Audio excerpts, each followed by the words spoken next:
Welcome to Leaders in the Arena.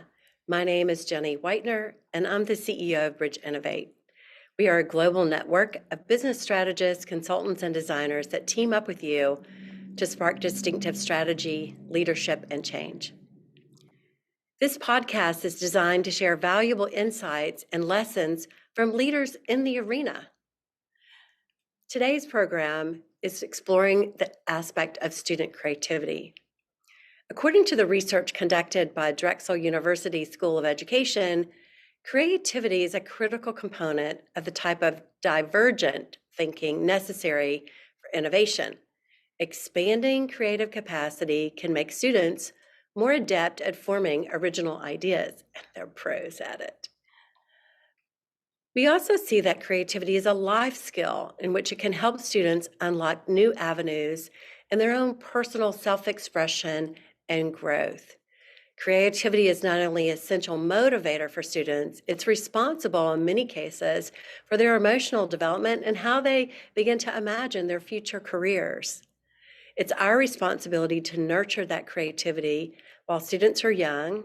Several studies have indicated that creativity may be stifled as you grow up and the further you get along into that educational journey. So it's great that we focus on this activity for Bright Spark. Bright Spark is part of Bridge Innovate's Innovation for Good programming, where we give approximately 1% of our overall revenues each year to free programs for students and leaders around the globe to ignite creative confidence. Most recently, we had the opportunity to host the Fall 2023 Bright Spark Invention Challenge designed for students 4th through 12th grade.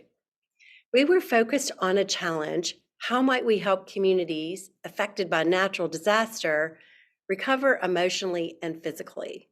We had over 211 registrants and 64 inventions submitted from 7 countries around the world. It was amazing. Through that process, we had the opportunity to meet some amazing judges that came to us from different perspectives of leadership in their own industries, and they were extremely impressed with the students' creativity and their imagination. Today, we have 2 of those very special judges with us to share their perspective about the importance of creativity, especially with students. I'd like to introduce to you William Bryan, who currently serves as the Employee and Community Engagement Manager at Playcorps and actually helped to judge the 2023 Bright Spark Invention Challenge. He also worked with us alongside us at Bridge back in 2020 during the pandemic in the business development arena, and we are thrilled that he's back home with us today at Bridge and sharing his perspective about being a judge. Welcome to Leaders in the Arena, William. Hey, thank you so much for having me. So glad to be here. And again, just really thrilled to be able to share about all the exciting work that our students were able to do. Great. Anything else you'd like to share with the audience about you so they can get to know you a bit more? Definitely, I guess sharing a little bit more on the play core side. And so at Playcore, the condensed version of what we do is building healthy communities through play and recreation. And my job is really exciting. I get to encourage our employees in that mission and also work with our partners external to better understand and carry out our mission. And so it's exciting work that we do. And so I'm glad to be able to shed some light on that and also help out with Bright Spark as some of those same principles and design thinking impact the work that we do. So it's a nice thing to be able to collaborate and overlap in that way. Great, great. Well, thank you for being here.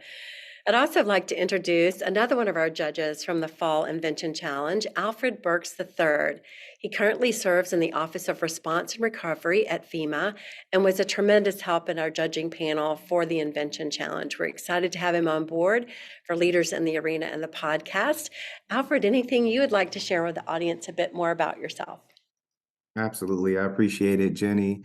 Just glad to have the opportunity to be able to support the Invention Challenge last year, seeing so many big smiles and faces and smart minds and seeing what they were able to produce. While I'm at FEMA now, I also have a vast experience in working with adolescent and youth development, over the last decade or so. So just really happy to be a part of the process and share a little insight sometime today. Great. And thank you both again for joining us today on this podcast to share your perspective about the importance of student creativity. I'd just like to share a quick disclaimer that want to make sure that you know that our participants today are sharing their opinions and not necessarily the opinions or the stance of their professional organization. So thank you, William and Alfred, for being here personally as leaders in our community today. Let's start off, if we can, with just talking about a little bit about what impressed you about student creativity. And maybe, Alfred, you could start off with us about that, and then I'll hand it over to William. But what impressed you about the whole process and when you saw the students' inventions? Well, there was so much that impressed me. I think some of the elements that really just kind of blew it out the water was the level of out of the box thinking that a lot of these K through 12th graders really brought to the table. I think sometimes as adults, we forget that we had that magical, creative vision in mind when we were children. And so it was a reminder to be able to see these children spend time and energy in a qualitative analysis and being able to determine what's the problem and how can we create some very creative solutions. It was beautiful to see that it ranged from some services all the way to some machines that required a little bit of magic. But again, that beautiful creativity is really what reminded me of the creativity that we had as children and how it's going to be used to be able to solve a lot of the world's problems tomorrow and maybe even in the near future. Yeah, I mean, great observation there. And I know in the work that you do professionally, you see an extraordinary level of complexity and problems that, face our communities from natural disaster. And so it's refreshing to hear you talk about how inspired you were with the students' creativity, because we do need some really extraordinary perspective and new thought to address some of these challenges. What about for you, William? What impressed you most about the students' creativity? Yeah, I'll piggyback on what Alfred said. Looking through the projects and the prototypes, it was really unique to see kind of the creativity and thoughtfulness of each of the students who participated, whether they did it individually or as a group, collaboratively. One of the things that was really unique, I mean, you think about the imagination and the fun that I think these students had when they were putting projects together. It kind of is one thing that comes to mind for me, but I thought specifically about a headband that knows exactly how your body's responding to the situation you might be in due to stress, all the way to perhaps a shelter that might even be nicer than a five-star hotel. The creativity was just incredible. And so I just want to piggyback on that idea. And I think it also shows in when we were collaborating and talking about the um, scores for the different projects and prototypes, we were just racking our brains trying to understand all of the facets of the details and everything else that came into play and looking at these different prototypes. But it was really exciting to talk through and wrestle through how to score these different prototypes again. And so, just in that fact that took us a while to digest and be able to kind of parse out which one might be more advanced or which one might be um, more unique for the solution, speaks to the complexity and the creativity that was found in each of the prototypes. Right. I mean, I know that I remember well when you guys were going through deliberation, and it was a serious conversation. Because, I mean, as you said, the range of solutions that we saw from the students was extraordinary. I mean, um, but you think about the complexity that we're faced with a natural disaster in a community, and there's so many problems, right? And so I really was impressed with the fact that each student team or each student who participated took a specific perspective around a problem that they were going to solve and then put forth that invention to do that. Alfred, what do you think we can learn from this? I mean, you mentioned it, you alluded to it a little bit about adults and our creativity, but what can we learn from this youthful perspective on creativity from students? Well, I think a couple of things. One is really being able to nurture um, youth and their imagination and creativity, and be able to help actualize that and being able to resolve a lot of the world's problems today. And so, a lot of times when a child is writing on a piece of paper and they're coloring all the way from playing with some blocks to they're sitting there just talking your ear off about how they, plan on creating this one item or this one project that's going to do X, Y, and Z. I think maybe leaning in more often and taking that a little bit more seriously, whether that's on an individual level, whether it's your children, your nieces, your nephews, or, as a society, of course, that being followed in school and being able to nurture that. But even as adults, it was funny because we were, I'm not gonna say arguing, but we had a lot of strong opinions and very passionate about a lot of the prototypes. And I remember at one moment, I felt like I was in Shark Tank and hearing children who were, couldn't be any older than 18 years old, all the way from, maybe 9 or 10, and they were legitimately creating great ideas that could really solve problems that exist right now. Mhm. I'm glad I'm an honorable person because I could have had a pen and said, you know what, let me work on this prototype for myself. And I'm only kidding, but being able to lean in a little bit more to that level of creativity, because again, as adults, a lot of times that's stifled over time, and we tend to forget that out of box solutions that we tend to create and that level of imagination that we bring to the table as children. And so, again, just being able to lean in and lend an ear a little bit more often and nurture that creativity. Yeah, I love your concepts there because I think um, children are so natural to think expansively. They Abs- don't see the constraints. They don't understand the political dynamics or the funding challenges. They just imagine the solutions, right? And I love the fact that you're saying lean in Mhm. and nurture that and how important that is.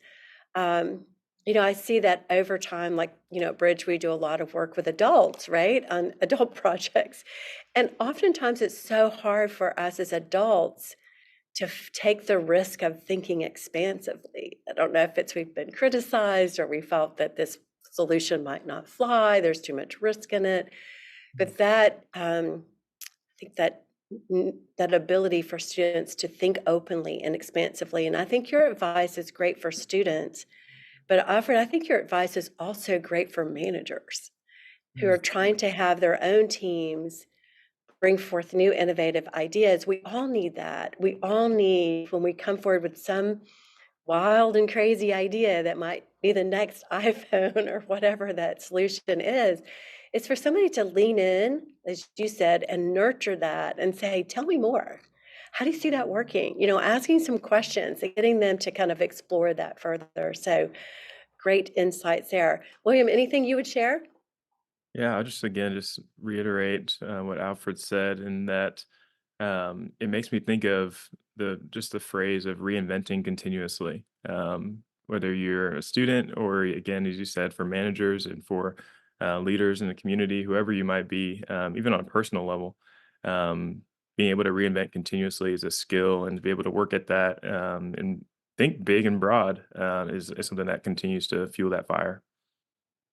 Right. Well, I think oftentimes we just want to do one and done, but that's not the way innovation happens. It is that constant iterate, learn, do it again. Love it. All right. So let's think about this a little bit further. I know one of the things I'd asked you guys to think about was how can we fuel inspiration with our own daily lives? When you think about being a judge at Bright Spark, maybe I'll punt this one to you, William, first.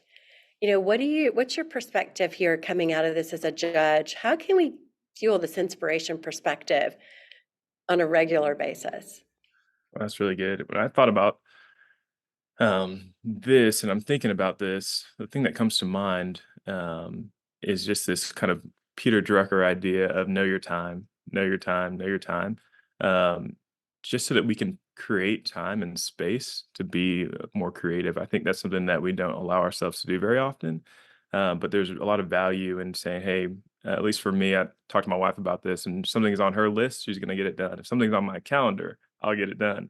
And so when I put something on the calendar and block out some time, maybe an hour to be creative, it's in the morning, kind of know yourself in that. If you're a morning person or an evening person, just to block out some time for you to be a little bit more creative, to think broadly, think about your vision, think about your goals, um, think about things, and give yourself the time to develop some ideas. All of our students kind of had some time to really think through their ideas, gather their thoughts. Oftentimes, we're kind of running from thing to thing. We don't emphasize the importance of taking time to think, whether that be just for creative or even on the things you're working on professionally. So that's something I would say is a big kind of a encouragement to say, hey, let's take some time and think through some of these things and really give it the airtime it needs. I think it's great advice, and many times we see in the literature, right, this flurry of activity really is stifling a lot of our new perspectives, our ability to be creative. It's just we're not taking that time as you're encouraging us to do. And I think sometimes it's the place too, right? I mean, a lot of people will say that they come up with great ideas in the shower. It's because there's nothing distracting them, right? Or I took a walk, down to the baseball field or what in my community, and just getting some fresh air and that kind of downtime, as you're saying, William, just Mhm. gave me a chance to rethink and reframe some problems I'm having and come up with some new ideas. What's your perspective on this inspiration piece, Alfred? Any thoughts there? Well, I definitely agree with William. I think set aside time to be able to do so is really important. But I also think it is taking a pause in the hustle and bustle. It makes the first term that pops in mind is this term that became popular maybe over the last decade, which is adulting. And it's a whole thing for millennials, even though this has been going on for generations. But it's okay now. I can't be a child. I have to take work seriously. I have to show up on time. I have to take care of bills. I have to figure out what my future is going to look like. But it's taking a pause on that just for a second, as Will mentioned, and saying, let's pause on all that and let's dream big and let's imagine. I think through that process, folks will really be able to pull from some inspiration to be able to do something. Maybe putting away the phone, maybe turn off the TV, maybe being very present when you're in the shower or you're taking a walk or you are whatever you're doing, because like you mentioned, those ideas pop up all the time. And so just having a level of awareness of that time, whether it's intentional or unintentional, and trying to just put a pause to all life's worries. We're always adulting, right? Regardless of what age we are, what phase we are in our life. Um, but just taking a second to just pause and dream big and imagine.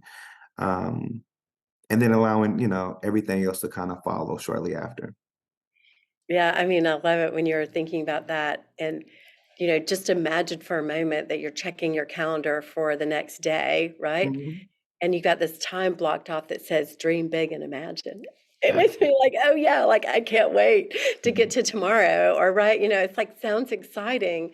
This taking that time, adulting and maybe blocking that time and even calling it out. Dream Mhm. big and imagine. I love it. That should be a great challenge for all of us to do.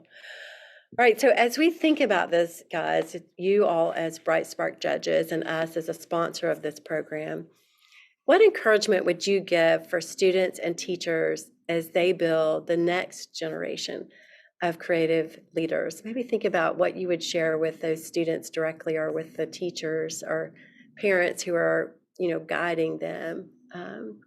So, Alfred, why don't you start with us with this one? What advice do you have here? Sure, and I think I kinda already hinted towards it, but it's being able to lean in and try not to stifle that level of creativity, and imagination, and a step further would be able to go out of your way into supporting that, and so, that's one of the reasons why I was so excited to participate in as a judge for this competition is because you all said not only is this a great idea, but let's create a little incentive and encourage young individuals to put forth their best ideas to solving some of today's world's greatest problems, specifically in emergency management. And so, I think after being able to lean in and be able to encourage that imagination, that creativity, being able to take it the next step and be able to support that individual. I'm glad that a lot of the children who participated had a sponsor, had a teacher, a parent. They had someone who said, "Hey, would you be interested in doing this? Let me help you, set up your camera." Some of these children were pretty young and they were adorable, but took the extra step to make sure they had an opportunity to be able to nurture that imagination and that creativity. I think that's great, and I love the fact that you're, again, encouraging us to lean in, whether it's for the educators or, like, leaning into that with their students, or even really as parents. I remember in the early stages when I was forming my concepts around Bright Spark, one of the things that brought me there was the fact that a teacher had called me in for a conference with my son that he'd colored this tree purple, and she was really worried that he had lost touch with reality. And I was like, "I love it that he drew it purple.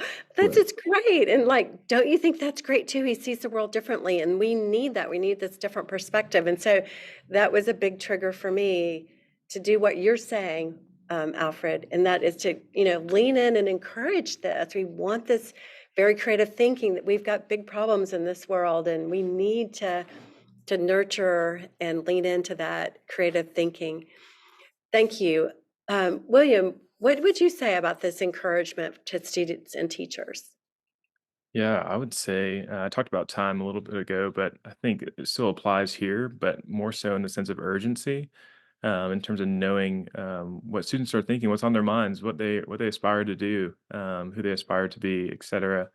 And I think one of the unique things that we have an opportunity to do is to ask how might we questions as teachers, as family members, and brings people alongside you when you're trying to solve something, rather than it's me versus you or us versus them, or even um, yeah, an arm's length of a solution. But it's more of an inviting posture for solving things. And I think that's something we can all practice, asking the daily how might be questions, and also a sense of urgency around wanting to really know what's on the hearts and minds of our students. And so whether you're a family member or a teacher, I think those how might be questions and the who, what, where, when, how, and why questions are all good questions we can ask, and be able to continue to encourage our students to creativity. Love it, love it. So start with that question, continue to nurture those questions, and make that a part of that leaning in that I think Alfred's encouraging us to do. Um, Great. Well, thank you so much for sharing with us today some of the lessons and perspectives that you gleaned from being judges. And you were an extraordinary judging team. I know the deliberation was tough, but you were an extraordinary judging team on this invention challenge that we had back in 2023, the fall of 2023, around natural disasters and helping communities recover from that. So it's a tough topic. The students took it on. It was great. Going into to this year, 2024, Bright Spark will be launching our graphic design challenge. We usually do that in the spring versus an invention challenge. So we have just opened registration for that, and we're inviting students to come forward with a graphic design, an image, and an original work. Could be pen, pencil, paint, sculpture. And the theme this year is one with nature. So how do we create that kind of magical moment to connect people to nature? And how do we bring that forward in artistic representation? So graphic design challenge going on now for registration, and that'll take place in April. So we want to invite students and teachers, if they're listening in, to think about joining in on that free competition.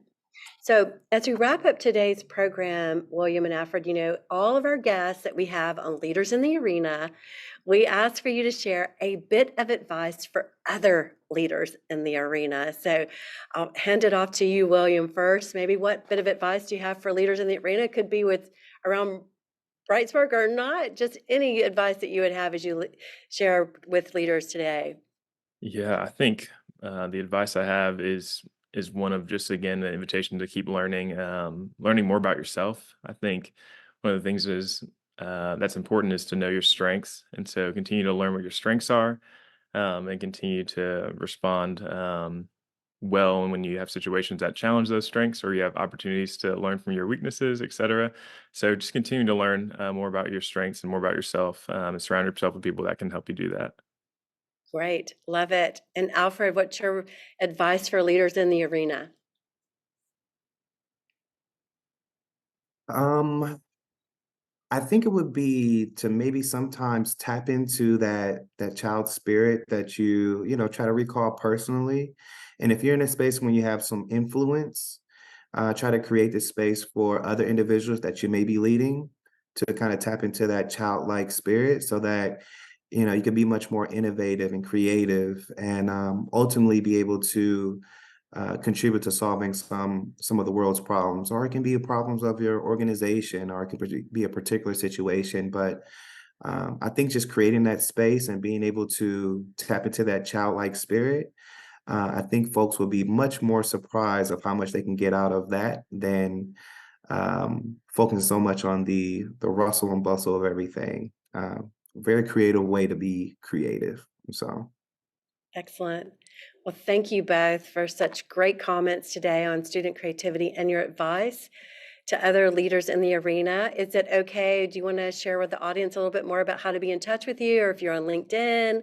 I know some of them may have more questions for you. Sure, you can feel free to find me on LinkedIn, Alfred Burks the third. There's not too many of us other than the my grandfather and father, but I think I'm the only one on LinkedIn. So you can feel free to reach out to me directly there. Great.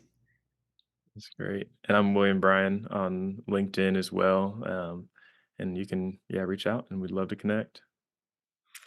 Well, I want to thank you again first for being Bright Spark judges and all the time that you gave voluntarily on your own to support student creativity. Thank you for your words of wisdom today that inspire all of us to remember to tap that mindset of being creative as a child, to lean in, to nurture it, to explore how might we questions, all the great things that you shared with us today. So thank you so much for that. And I'd invite our listeners, if you'd like to know more about our podcast series, check us out at www.bridgeinnovate.com/events, and you'll see all the podcasts that are coming up for the season.